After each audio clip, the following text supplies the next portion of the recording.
Bonjour, le titre de champion de France décroché par le PSG n'a bien sûr pas échappé à vos journaux ce lundi.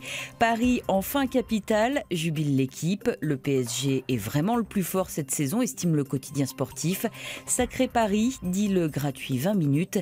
Et le Parisien propose, entre autres, les moments clés de la saison. Pour le reste, à chacun son dossier. Libération a choisi de s'intéresser à ces profs trentenaires qui ont la vocation et la volonté d'aller de l'avant dans leur métier. La tâche n'est pas facile. Leur autorité est contestée, les exigences des parents s'accroissent, la hiérarchie exerce des pressions, les jeunes manquent de concentration. Pourtant, ils essayent. Jessica enseigne en école primaire, elle a des élèves du même niveau depuis plusieurs années. Alors elle peaufine ses cours, cherche de nouvelles idées. Juliane a délaissé une carrière d'ingénieur pour devenir prof. Pas pour la paye, disent-ils tous, en espérant que le gouvernement aille plus loin dans les réformes. En attendant ces nouvelles réformes, les ministres sont déjà à l'heure des bilans. Manuel Valls est à Lyon aujourd'hui pour faire un point d'étape sur les zones de sécurité prioritaires, nous dit le Parisien aujourd'hui en France. Dans un entretien accordé au journal, le ministre de l'Intérieur dit qu'il faut poursuivre dans ce sens, que les chiffres sont encourageants. Constat mitigé dans les reportages proposés par le quotidien.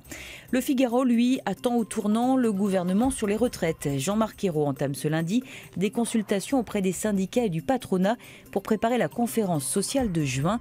Le journal relève que la gauche n'a jamais eu le courage, par le passé, d'aller jusqu'au bout d'une réforme des retraites.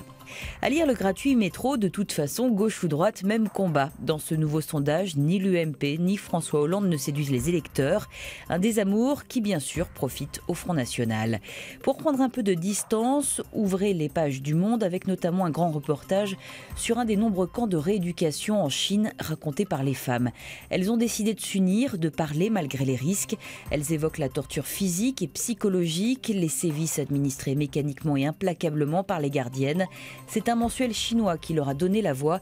Il est pour l'heure censuré et suspendu, mais la parole est déliée. On se quitte sur ce clin d'œil à une autre actualité du jour, le demi-retour à la vie publique de Jérôme Cahuzac, croqué par Willem dans l'IB. Bonne lecture, à demain.